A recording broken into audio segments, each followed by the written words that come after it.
exajoule and a terawatt is? Really? I mean, no, seriously, raise your hand. Well, what is it? Well, one's energy, one's power. Oh, really? So, Okay, good. Good to know. I didn't really know the answer. I just know they're both very big, aren't they? yes. Because I understand that the world right now uses 40 exajoules of primary energy and 15 terawatts. 400 exajoules. Okay, well, I've got a digit. 400 going to 1400 then. So a terawatt's bigger than an exajoule. Different units. No, they're mixed units. See, I'm just demonstrating why I went to law school. But anyway,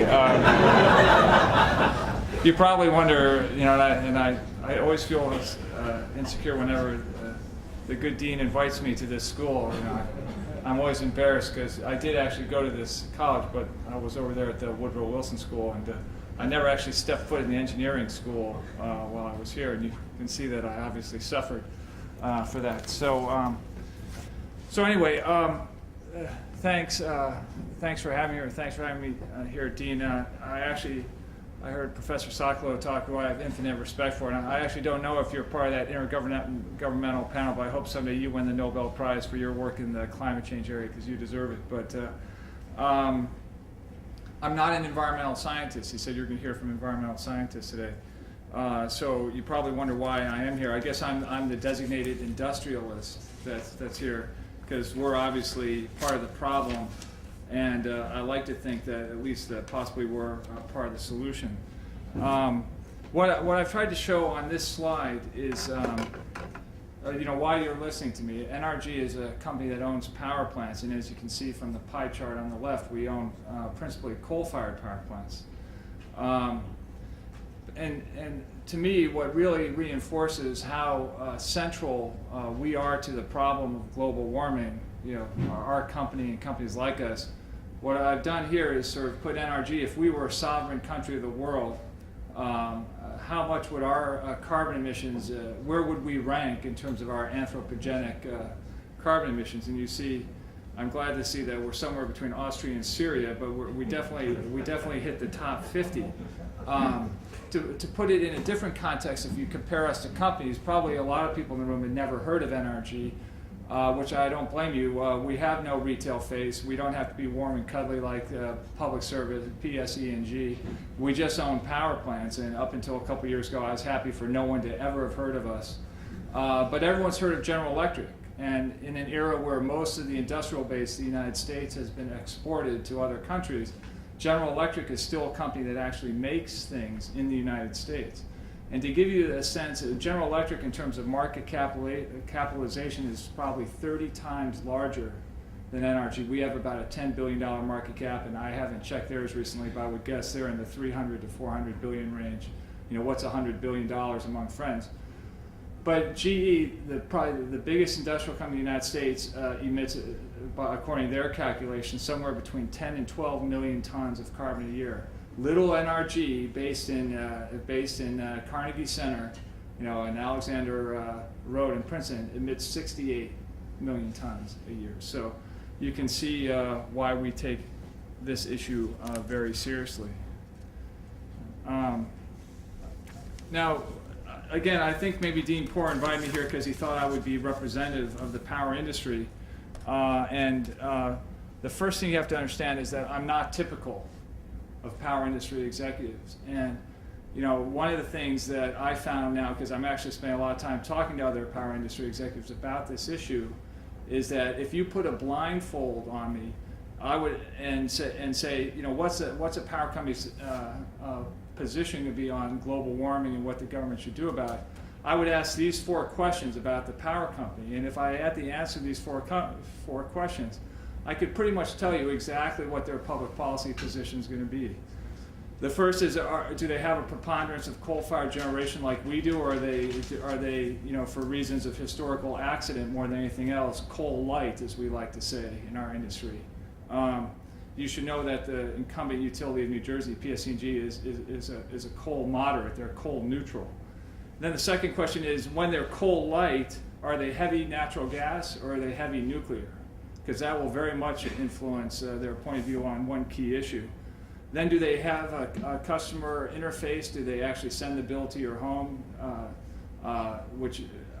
Or are they, like us, a generator only? And then finally, are they a regulated utility with cost of service, or are they like us? You know, our shareholders take the risk when we actually bill things. So if you do that, then they'll talk. Then I can answer these questions to how they fit, because these are the key issues right now in front of the United States Congress in terms of carbon legislation. This is what's being fought over, you know, blood on the floor, and that's just the industrialists dealing with each other, you know, trying to come up with a common position to present to the U.S. Congress. And I don't know how much this conference wants to talk about this. I'm not, you know, again, I could talk about any one of these issues at great length, but what I find really interesting is this.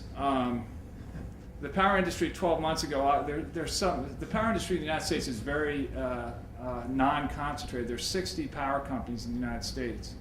12 months ago, you could actually date it to the day before the Democrats took control of Congress. You would say that the spectrum of the average power industry executive was over here on the right end. There actually weren't too many that were in the Senator James Inhofe school of saying that global warming was the greatest fraud ever perpetrated on the American public. But and you know, there was a scatological comment made recently by the vice chairman of General Motors about, he thought that this stuff about global warming was a whole load of bleep. You would actually, most power industry executives would have been too politic to say something like that, but they definitely were in the area where they wanted to delay the issue, confuse the issue, not tackle the issue. I think what you see now is that the power industry, for a variety of reasons, have moved to this position where they're perfectly willing to support climate change legislation. You know, and I'm talking about the mainstream, and I'll tell you where I stand on this, as long as it doesn't hurt their company. And in a lot of places, those two circles don't overlap. You know, now where I would put myself on this, of course, this is, you know, a rationalization was born every minute. You know, I would put myself in more of the shared interests, which is I'm willing to have my company experience a little bit of pain, you know, if we don't address global warming, but I will fight as hard as I can against anything that would kill our company. You know, and there are certain things that could be put into climate change legislation that would devastate a certain part of the industry. And so that's where I stand. And the other thing, which I think is the most important thing to think about, and I spent a lot of time with some of the people Professor Sokolow does, including the singularly most important human being in the United States when it comes to climate change legislation, which is David Hawkins of the Natural Resource Defense Council. And what I would say about this is that it's very interesting, given the extraordinary time horizon of dealing with the climate change legislation, that when you talk about impact on people or companies, you talk about what time frame you're talking about. I'm perfectly willing to support climate change legislation in front of the U.S. Congress that would absolutely devastate my company in the year 2035 if we do nothing to change the way we make power between 20 and 35, having been given 20 years by the United States Congress to change the way we do business. I'm perfectly willing to do that, but I'm not willing to be crushed in the year 2015, where there's nothing in the world that our company could do, given the state of technology development, to change the way we make power in that time frame. So to me, the difference between 2015 and 2035, and this is, I have to tell you, and I say this with all altruism, this goes beyond the fact that I obviously will be retired and probably not with us by the year 2035. It's just, you know, well, I'll get into it more in a second. This slide, again, I wanted to be here to see Professor Sokolow, so I didn't duplicate too much what he said, but a very important point to us is that the climate change is an energy issue to me more than it is an environmental issue,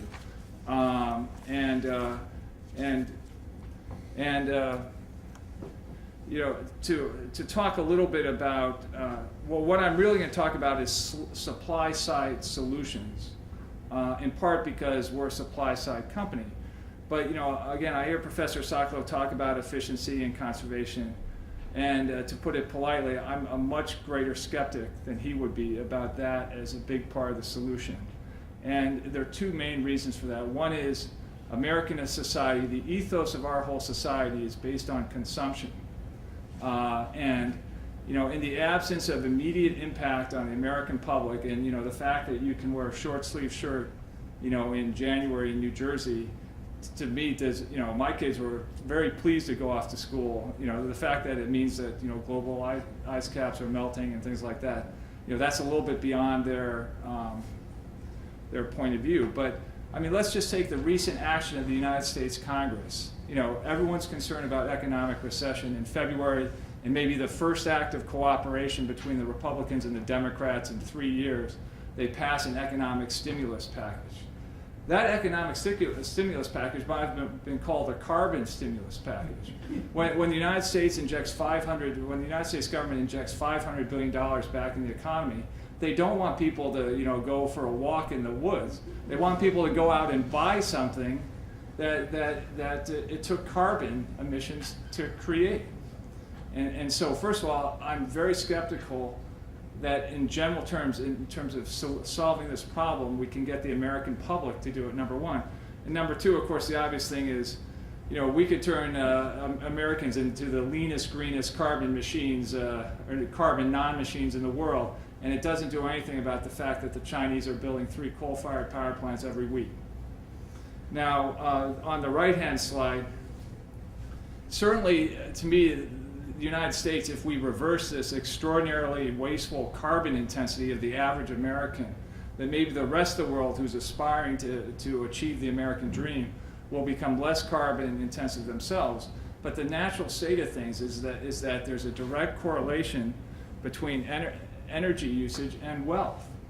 And I don't think anyone in this country has the right or the ability to tell the 6-7 billion people outside this country that they can't aspire to, to the living standard of the United States or Western Europe. So energy use is going to go up. So to us, that's why the focus needs to be on supply side solutions. I'm not saying that we shouldn't. Some of the inefficient practices in the United States, the lack of conservation is just silly. I'm not saying don't do it. I'm just saying don't think that you've solved global warming when you've done it. Probably the most important things about those things is that if you can get the American public thinking like this, and like Professor Sokolow, I take great confidence just from looking at the awareness of my children who are ages 7 to 14 of sustainability things. It was something that was not part of my upbringing. It's not something we talk a lot about at home, but they come back being much more aware of this issue, and I don't know where it's coming from, but it's a great thing. I must say, it would be great if people got this into their political consciousness, and I don't know how many people have watched, multitudes of the presidential debates on the Democratic side. I mean, on the Republican side, you only had one Republican candidate who would even acknowledge that global warming was a problem, so the fact that he actually won is a good thing. But on the Democratic side, I think one of the most troubling things about this campaign, these guys have debated with each other 21 times now, and global warming never gets up until fourth or fifth in terms of the issues that Senators Obama and Clinton are talking about. Hopefully that the excuse for that is that their positions are so similar they can't find anything to disagree with each other on. Just, everyone knows the billions of tons. We put this slide together to emphasize the centrality of the American power industry to this issue. The single biggest source of carbon carbon emissions in the United States. But the most important point, and again, Professor Sokolow touched upon it very briefly, but a point that I think is often overlooked, is that the American power industry may be, and I use this talking to congressmen because they talk like this, a plurality of the problem in that 2.3 billion tons out of I think 7 or 8, total US 7, so not a majority but a plurality of the problem, but a majority of the solution. And the reason for a majority of the solution is because of the transferability of electricity to other sectors. And one of the points that I try and say in these sort of industrial meetings or the power meetings that I go to is that, look, if we can clean up our act, make our industry green from a greenhouse gas emission point of view, then the other industries will have to come to us, particularly the transportation industry. They'll get to the point where they have to, where they'll mandate, plug-in hybrids or, all electric vehicles. And that would be the single greatest thing that happened to the power industry since the invention of the electric air conditioner. If all the 200, and this is the way industrial people think. We want to make electricity. We just want to make it a lot cleaner than we're making it now. But if all 240 million cars in the United States became plug-in hybrids, that would increase the demand for electricity in the United States by a third. And and there's nothing else like that. And so that, that's the profit motive. That's what the country focuses on. But that's just within the United States. You see up in the right-hand corner, of course, the global number, and that's, and again, that's the key. Overall, if we drive through technological innovation, our sector, and we can both simultaneously export to other U.S. sectors, but we can also then export it to the power industry globally, particularly in China and India, but also to transport and industry in those sectors. So, do the solutions exist to the, we put this, we try to depict, what is easy and, what's difficult. And the point I want to make here is that we talk a bit in our industry about the difference between incremental or evolutionary technological changes and disruptive or revolutionary technological changes. And I think one of the interesting things right now is the things that you normally think of as boring 19th century and all that, coal, well, not 19th century, 20th century, coal and nuclear, that's actually the field of disruptive technology right now. That the thing that you think of as, clean, green, and sexy wind and solar, the work that's being done in those areas right now is highly incremental, as far as we can tell.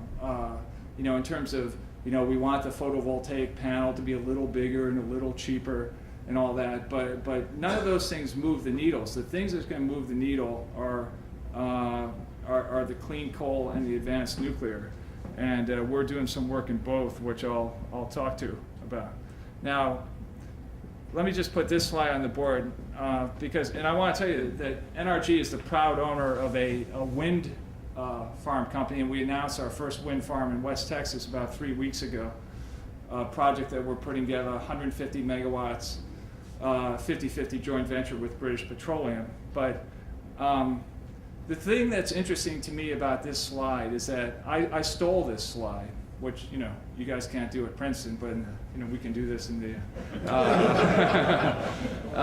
this slide, or one that was very much like it, was prepared by the Japanese government, by the Ministry of Industry and Trade, and their whole point is, if you live in a country like Japan, with no space, you're very concerned about the amount of real estate that's used by wind and solar.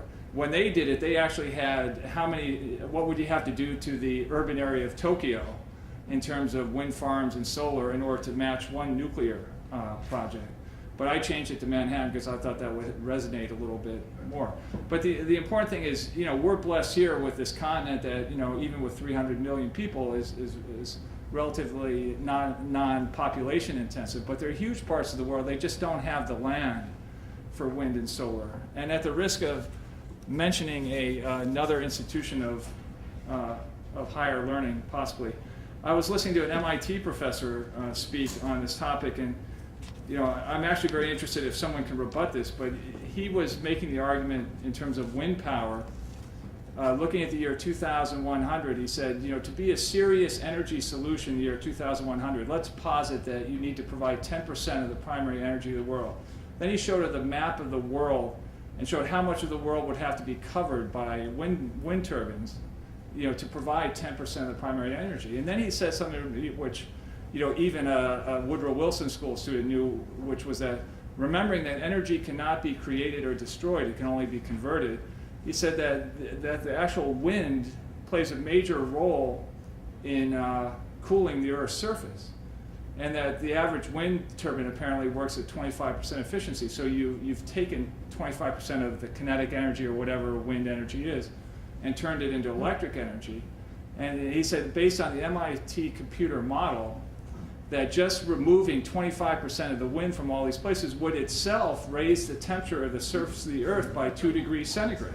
And yeah, I see Professor Sacco cringing over there. So I'm sure there's an opposing point of view there, but I just wanted to stir the pot there a little bit.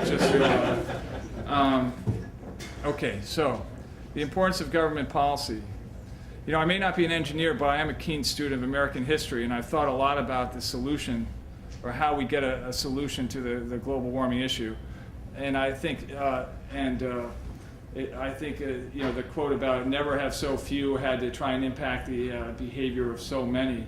And I think of what has really created societal change in our society in the past, and I came up with 3 things.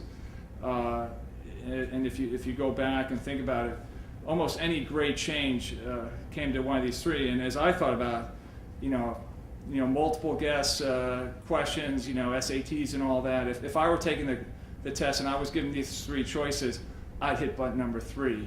You know, more, you know, American capitalism. You know, you may not like it, but it sounds better to me than war or a cataclysmic natural disaster. So to me, the importance of government policy in this whole thing is to bring the power of American capitalism to bear in the struggle against global warming. And how do you do that? Well, the basic thing is a cap and trade system. And again, we can talk about it a lot, but the basic fundamental principle, which is astonishingly lost on most members of Congress, or can be lost on members of Congress, is that capitalism will only solve for something for which there is a price. You know, if your alternative is to put it in the atmosphere for free, which is technologically the cheapest thing for you to do, that's what you're going to keep doing until someone puts a price on doing that. And the policy of the current administration for the last several years has been, well, we'll acknowledge global warming, but we're not going to do anything about it until technology develops that we have something to do about it. Well, technology is not going to develop unless you put a price on it. That's the way the system works. And so, you know, it's astonishing to me that I have to say that to anybody, but this is the first point I have to start with when I talk with anybody, is you need to have a price on carbon emissions.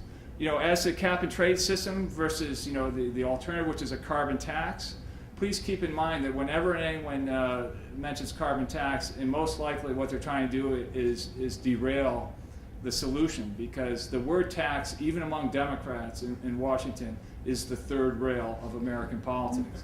You know, they mention tax so that they can know that they have something that will never ever pass.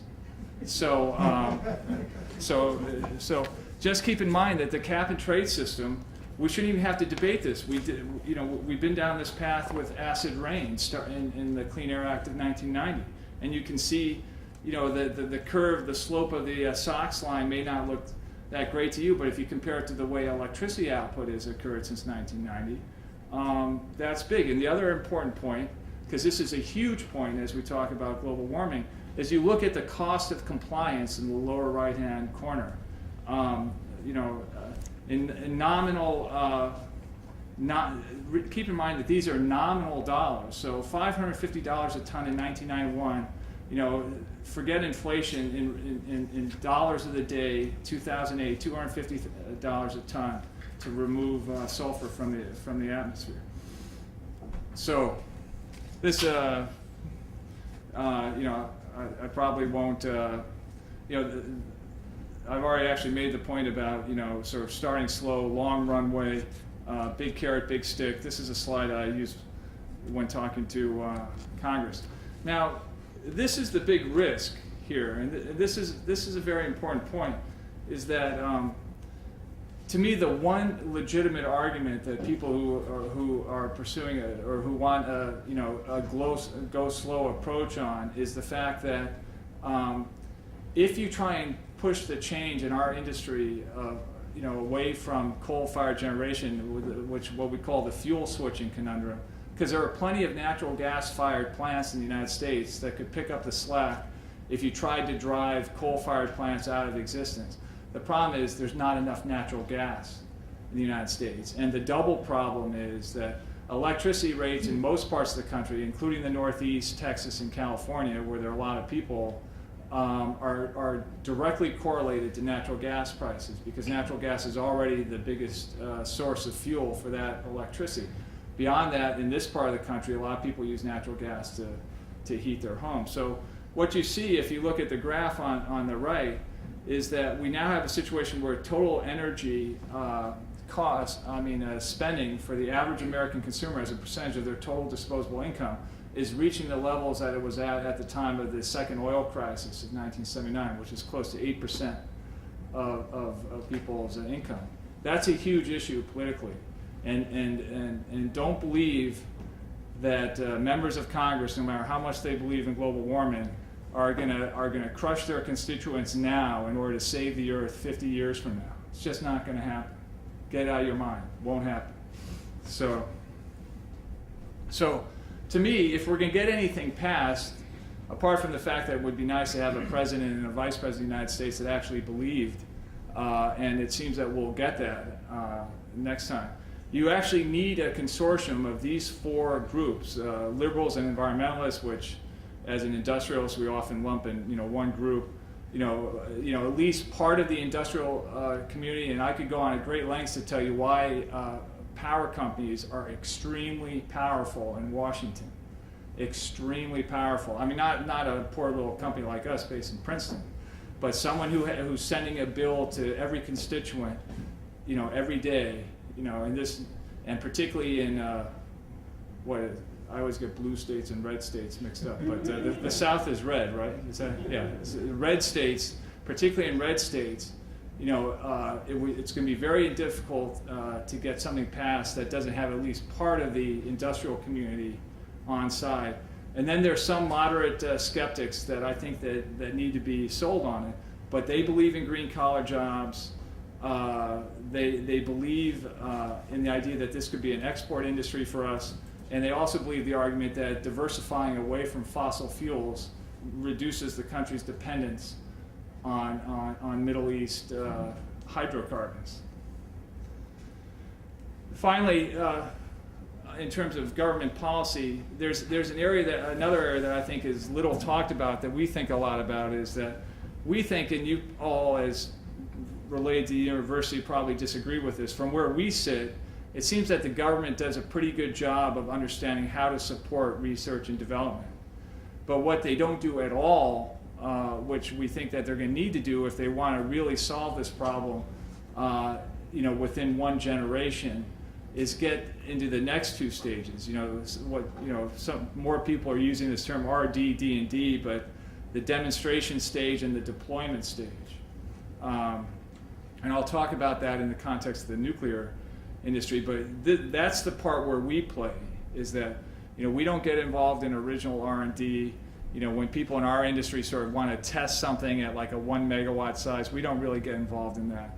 What we want to get involved is the first time a person with a new technology decides to do something at scale, which for us, as a company with 23,000 megawatts, means the first time something's probably been tested at 100 megawatts or greater.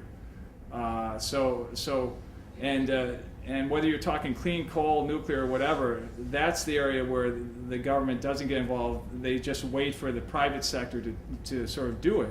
And the private sector will do it in this case, but it may take 50 years. And we don't have 50 years in this case. That's not good. Oh, okay, so I promised to mention Professor Sokolow just one more time, because there was something in his presentation that I was incredibly pleased by, which is that one of the things I find most curious in this whole debate is the absence of the 800-pound gorilla in the room, which is the discussion of nuclear. And as far as I'm concerned, and I'm as much of an advocate as clean coal as I am of nuclear, if you ask yourself these questions, what's large scale, what has a fuel secure is my euphemism for not being dependent on the Middle East, affordable and reliable power, zero SOx, zero NOx, and zero carbon, you only get one answer. And to me, one of the interesting things about it is that you just still cannot talk about nuclear, even among the pragmatic end, what we call the pragmatic end of the environmental movement, the Natural Resource Defense Council, environmental defense, because the environmental movement in the United States, I think for historical reasons, is still grounded in the 1970s, as it was put to be once, anonymously by a leading environmentalist, is like,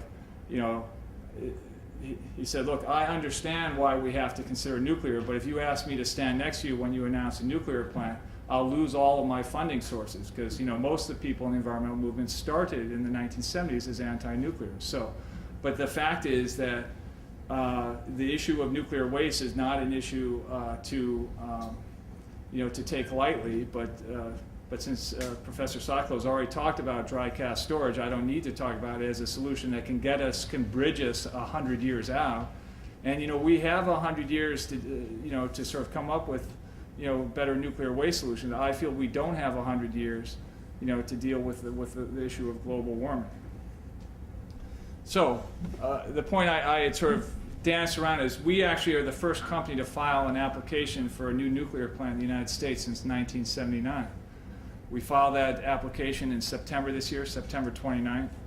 It was accepted as the nuclear regulatory what they called accepted it for docketing in December, and that starts a process, to me, an exceedingly painful process of 42 months where they're going to consider this application. And you think about, there's been some criticism of the Nuclear Regulatory Commission as not being thorough, being in the pocket of the industry. All I can say is, they're going to take 42 months to consider an application for a design that they've previously certified at a site that they previously approved for 4 units. There are 2 units there now.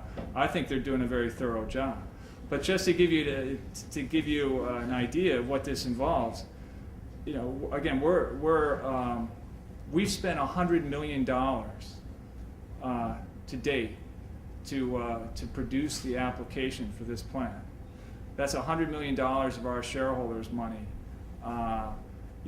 in the theory that we can be the first to build a nuclear plant in the United States. This plant's 100 miles south of Texas, 2,700 megawatts. For those of you who, like me, I'm sorry I didn't know what a terawatt versus exajoule was, but 2,700 megawatts. That's enough to power 2 million Texas homes, air conditioning and the like.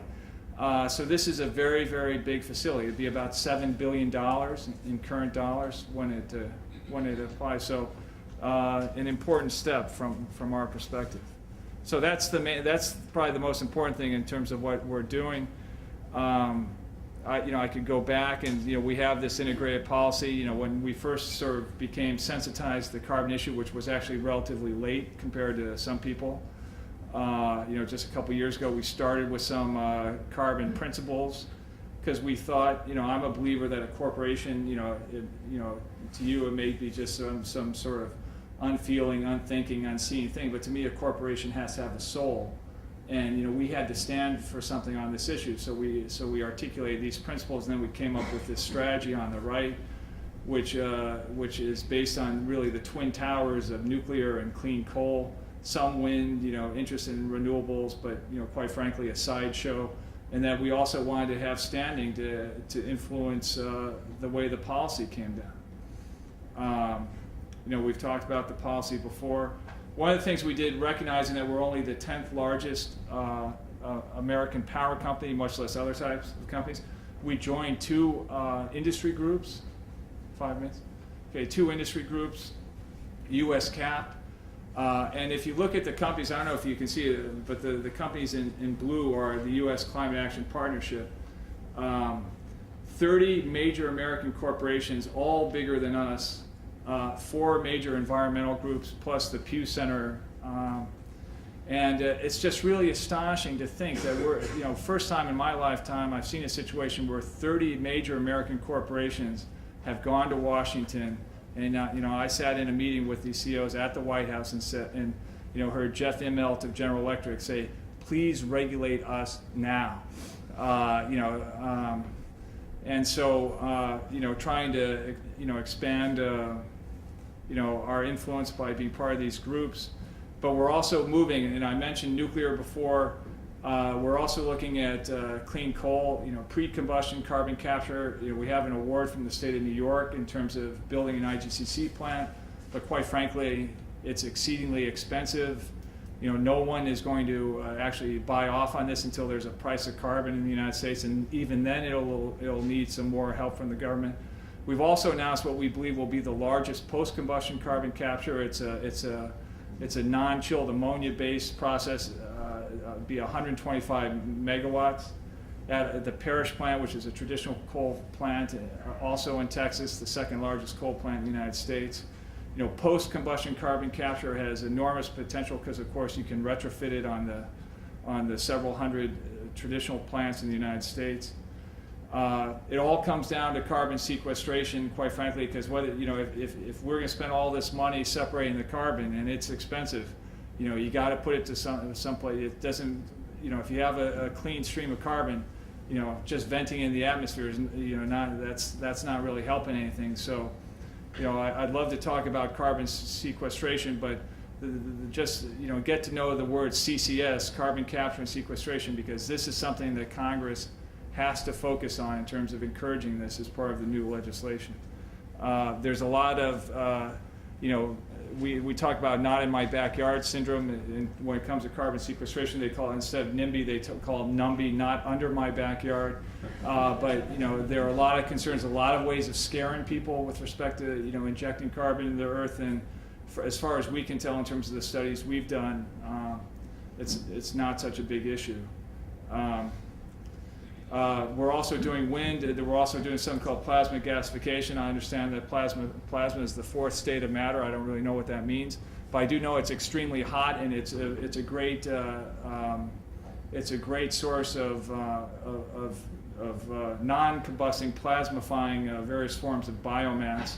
Something we're working on. We actually got a permit in the state of Massachusetts to build this plasma gasification. I tell you, if you can get a permit in Massachusetts to do anything that sort of sounds like combustion, even though it's not, you're good. So my final point is, again, I take confidence. I like to come and talk at Princeton because it's so great that the next generation is thinking about this, because this is going to fall in your lap. My only hope is that our generation can get the ball rolling, so that because every year we wait on this, the mountain gets bigger that we have to climb. And so it seems to me, as a person who's 49 years old and have whatever 5 or 10 years left in my working career, that I can do my part to get this going, so that when you all inherit this problem, you'll get it done. So thanks. I guess I have probably 10 seconds if there's any question.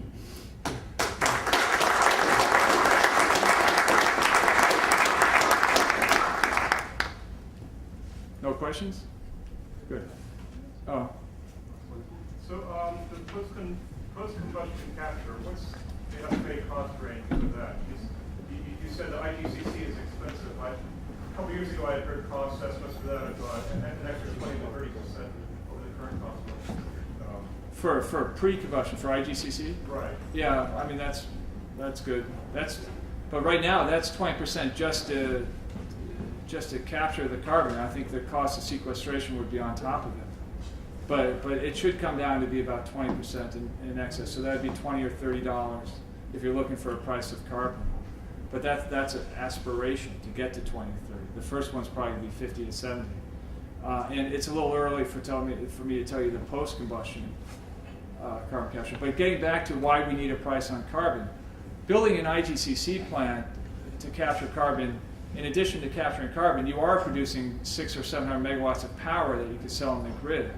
Post-combustion carbon capture, this 125 megawatt flue gas stream that we're going to take, spending $180 million to do it, it's got no purpose in life other than to capture carbon. It doesn't make anything that you can sell.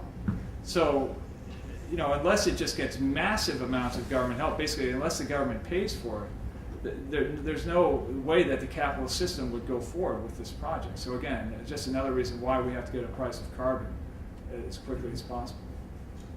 I just wanted to come quickly to the defense of wind. I think you should be teaching your children, brainwashing your children that windmills are beautiful, so that they don't get an INVI reaction later in life. The thing is that a bunch of us here and at NCAR, the National Center for Atmospheric Research, did an extensive study of the effects of large-scale wind deployment on climate. And we had a lot of people in the group that were trying to make their reputation by showing that the effects were large, and they failed. All right, so we spent a lot of your tax dollars doing this, and we used them very well. And the fact is that although you can detect changes, this is where deployments as large as 30 terawatts. Okay, so huge amounts of wind energy. You can get maybe local effects of a degree Kelvin in a couple of places, cooling and warming. No changes in the mean climate of the Earth. And these might be large enough changes to litigate. Somebody might sue you over them, but they're not large enough to affect the global climate change. Well, you know, it's good. I knew the MIT comment would provoke some response, but let me hit you with something else that's not just based on modeling. Twice in the last week, including last night, you know, the wind in West Texas suddenly dropped off, and the system went unstable. This was with 1,500 megawatts of wind, and they had to scramble some gas turbines in the Houston area to keep the lights on. Those were our gas turbines that had to come online to back up wind. It's an unreliable source, number one. And number two, the two places in the United States where wind makes sense, West Texas and in the deserts of California, there's an inverse correlation between when the wind blows and when the air conditioners are coming on. So at least with respect to solar, you know, the sun's actually shining at 3 o'clock in the afternoon on a 120-degree day in Texas when people are turning on their air conditioners. Wind's blowing in the middle of the night when no one's, you know. So, and then the other problem with wind is beyond those two markets, and West Texas is going to be saturated within 2 years. The wind resources in the United States, as you know, are up in big sky country, and you can't take the wind anywhere. So when people say, so I'm just telling you, you know, people in academia, when you say, you know, when you do your studies and you say, 50,000 of winds, or, you know, professors talk about 40-fold more wind, you got to put it someplace and actually have a place where you can sell the wind. North Dakota has like 2 people, you know. So anyway, do I have to go now? As a developer of nuclear energy, what do you worry about in trying to build plants? Do you worry about cost? Do you worry about I'll tell you this. I'm glad you asked that question because I can vent at someone else right now, which is that you know, the interesting thing is, you know, we've only been in the nuclear industry like 3 years. We bought a portfolio of plants in Texas. We inherited a 44% interest in this one plant. We own it with the cities of San Antonio and Austin, and you know, I never even thought about nuclear. I thought that was a completely different industry, you know, before that time. But people in the nuclear industry like to whine about the government. You know, even though the government puts all this sort of support in front of them, as they did in the Energy Policy Act of 2005. But right now, what's the biggest obstacle to the deployment of new nuclear plants in the United States has not the government, not the Nuclear Regulatory Commission. It's that American industry does not have the will to build. You know, after 30 years of not building a nuclear plant in the United States, there's no A&E firm in the United States, and there's no OEM, no original equipment manufacturer, who's willing to put their balance sheet on the line and say, okay, you give me a $6 billion contract for a nuclear plant, I'll give you a fixed price, fixed schedule, delivery. You know, the American companies that build nuclear plants, they want a Defense Department contract. They want a cost-plus contract. And I don't think, we can't do that because we're an independent power company. We can't, so we've gone to Japan. We're working with Toshiba, who's actually built these things on time, on budget. Constellation of Baltimore has gone to Arriva of France. But the people working with the Americans, they think that they're going to socialize the cost and the risk of new nuclear construction onto the ratepayers of the various states. And I think the public service commissions in the various states are going to be very reluctant, to take that risk. And so that's what we need right now, is some confidence that people can actually build these things. Independent of whether everyone in this room believes that nuclear is a good option for the United States, I think we all have been reminded over and over again that yes, our contributions are important, but we have all these developing countries that are going to quickly be catching up with our emissions. And is this really something that we want to be a leader in, saying yes, nuclear is the way that we're going, and do we trust these in countries to be developing nuclear as their main source of power if that's really where we feel the So a is. nuclear proliferation argument? Sure. Yeah. Well, I would say, two things about that. First of all, I think about nuclear power generally in the state of Texas, first of all. And, I think, the idea that someone's going to go to a heavily armed, controlled facility in Texas to get fissile material, when there's all sorts of bomb-grade material bouncing around the former Soviet Union, I just think that's not where the terrorists are going to go. That's just me as as an armchair ex-internationalist. But China's got 30 nuclear plants, that they're proposing to build anyway. No one's trying to stop them. Just because the sort of axis of evil, people are sort of focused on the axis of evil states and that they shouldn't build nuclear. There are nuclear plants in a lot of countries that maybe the United States government wouldn't be comfortable with. So nuclear proliferation is obviously a huge issue, but I just don't think it's related to the issue of the development of commercial nuclear plants in the United States. I would also say that when I think about exporting solutions to places like China, I'm not talking about nuclear because basically the United States has lost the plot in nuclear anyway. We're talking about bringing Japanese technology back here because they're the only ones that have really kept it alive, the Japanese and the French, for the last 30 years. I'm really talking about developing clean coal technology and taking that to China and India. And that's a great commercial opportunity for this country that a lot of people are interested in. And if we sit for another 5 years, the Chinese will do it themselves anyway. And then they'll export yet another thing, here. The cost of electricity is basically doubled since deregulation. Do you see any end to this that's going up like 15% a year? The cost of electricity has doubled since deregulation. The cost of the primary fuel used for electricity has quadrupled. If it wasn't for deregulation, that's how much I think the price for electricity. There's a higher correlation.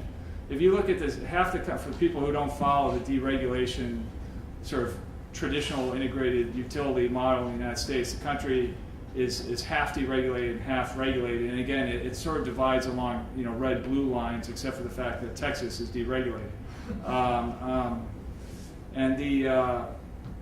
There's a higher correlation between a state's dependence on natural gas as a primary fuel for in terms of how electricity rates have gone than there is to whether the state deregulated or stayed regulated.